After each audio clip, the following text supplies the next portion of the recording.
Assalamualaikum warahmatullahi wabarakatuh. Halo semuanya, perkenalkan nama saya Gilang Akbar Adikosyah dengan NIM 240170133. Pada video kali ini saya akan membahas salah satu topik paling fundamental dalam keamanan komputer, yaitu keamanan pada sistem operasi. Nah, coba kalian bayangkan sistem operasi seperti Windows, macOS, Linux sebagai fondasi utama dari sebuah rumah. Rumah tersebut menyimpan seluruh barang berharga kita, yaitu data. Nah, pertanyaannya, seberapa amankah rumah kita? Apakah pintu rumahnya sudah terkunci? Siapa saja yang punya akses kuncinya? Dan apakah kita tahu jika ada jendela rumah kita yang rusak? Nah, dalam video ini kita akan membahas 3 pilar utama untuk mengamankan rumah digital kita, yaitu manajemen user, konfigurasi firewall, dan pentingnya sistem update. Jadi, apa itu keamanan sistem operasi? Secara sederhana, keamanan sistem operasi adalah serangkaian proses dan praktik untuk melindungi integritas, kerahasiaan, dan ketersediaan sebuah sistem operasi dari ancaman. Konsep ini dikenal sebagai CIA Triad. Yang pertama, confidentiality atau kerahasiaan, yaitu memastikan hanya orang yang berhak yang bisa mengakses data. Contohnya, hanya kamu yang bisa mengakses file skripsi kamu, bukan orang lain. Yang kedua, integrity atau integritas, yaitu menjaga data agar tetap utuh, akurat, dan tidak diubah oleh pihak yang tidak berwenang. Contohnya, nilai di transkrip akademikmu tidak bisa diubah sembarangan oleh orang yang tidak berwenang. Lalu yang ketiga, availability atau ketersediaan, yaitu memastikan sistem dan data selalu bisa diakses saat dibutuhkan. Contohnya, website universitas harus bisa diakses saat masa pengisian KRS. Sistem operasi berada di level paling dasar yang mengontrol semua hardware dan software. Jika sistem operasinya berhasil ditembus, maka seluruh rumah kita bisa dikuasai oleh penyerang.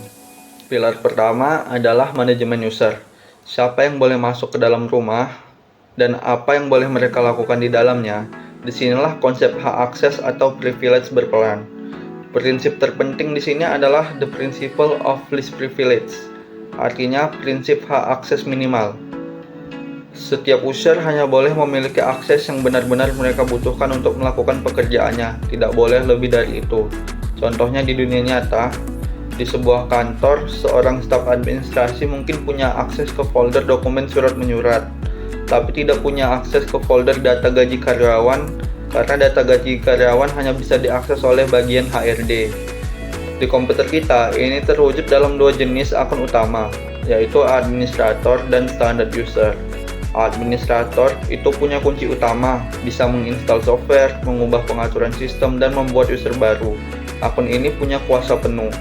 Yang kedua itu standard user. Standard user ini punya kunci duplikat dengan akses terbatas, bisa menggunakan aplikasi yang sudah terinstall, tapi tidak bisa mengubah pengaturan penting atau menginstal program baru tanpa izin administrator. Untuk penggunaan sehari-hari, gunakanlah standard user. Ini akan membatasi kerusakan jika komputermu tidak sengaja terinfeksi malware, karena malware tersebut tidak akan bisa menginstal dirinya sendiri atau mengubah sistem tanpa password administrator. Pilar kedua adalah firewall. Jika manajemen user mengatur siapa yang ada di dalam rumah, firewall bertindak sebagai satpam yang menjaga gerbang utama. Ia memonitor dan mengontrol lalu lintas jaringan yang masuk dan keluar dari komputer kita. Firewall bekerja berdasarkan seperangkat aturan atau rules. Misalnya, kita membuat aturan, izinkan semua koneksi dari aplikasi Google Chrome, tapi blokir semua koneksi yang mencoba masuk melalui port yang tidak dikenal. Contoh yang mungkin pernah kita alami di kehidupan sehari-hari itu saat kita menginstal sebuah game online untuk pertama kalinya, muncul notifikasi dari Windows Defender Firewall yang bertanya, "Do you want to allow this app to communicate on these networks?" Nah, itulah firewall yang sedang bekerja.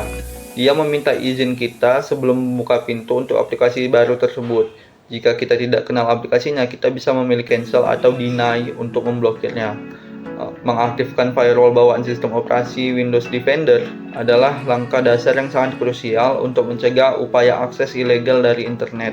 Pilar ketiga, dan mungkin yang paling sering kita abaikan, yaitu update sistem. Bayangkan pabrikan pembuat kunci pintu rumah kita menemukan ada cacat desain pada kunci kita yang mungkin bisa dieksploitasi oleh maling. Mereka lalu mengirimi kita kunci versi baru yang sudah diperbaiki secara gratis. Update sistem persis seperti itu konsepnya. Developer seperti Microsoft atau Apple terus-menerus mencari celah keamanan pada produk mereka. Ketika mereka menemukan celah itu, mereka akan merilis sebuah patch atau tambahan dalam bentuk update. Jika kita tidak melakukan update, artinya kita membiarkan jendela rusak di rumah kita tetap terbuka. Ada contoh kasus nyata yang sempat mengguncang dunia, yaitu serangan ransomware WannaCry tahun 2017. WannaCry ini adalah malware yang mengenkripsi semua data di komputer korban dan meminta tebusan dalam bentuk Bitcoin. Malware ini menyebar dengan sangat cepat ke ratusan ribu komputer di seluruh dunia, termasuk melumpuhkan rumah sakit, perusahaan, dan instansi pemerintah.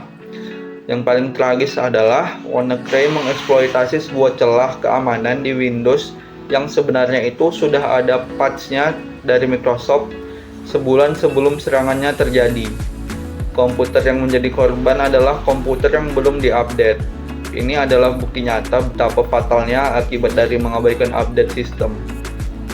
Jadi, mari kita simpulkan, keamanan sistem operasi kita ditopang oleh 3 pilar utama, yaitu yang pertama, manajemen user. Terapkan hak akses minimal, gunakan akun standar untuk aktivitas harian. Yang kedua, firewall. Aktifkan selalu firewall untuk menyaring lalu lintas jaringan yang mencurigakan. Yang ketiga, update sistem. Jangan tunda update sistem. Ini adalah cara kita untuk menambal celah keamanan sebelum bisa dieksploitasi oleh peretas. Mengamankan sistem operasi bukanlah pekerjaan sekali selesai, melainkan sebuah kebiasaan. Dengan menerapkan 3 kebiasaan ini, kita sudah membangun pertahanan yang jauh lebih kuat untuk data-data berharga kita. Terima kasih sudah menonton. Jika video ini bermanfaat, jangan lupa like dan komen. Sampai jumpa di video berikutnya.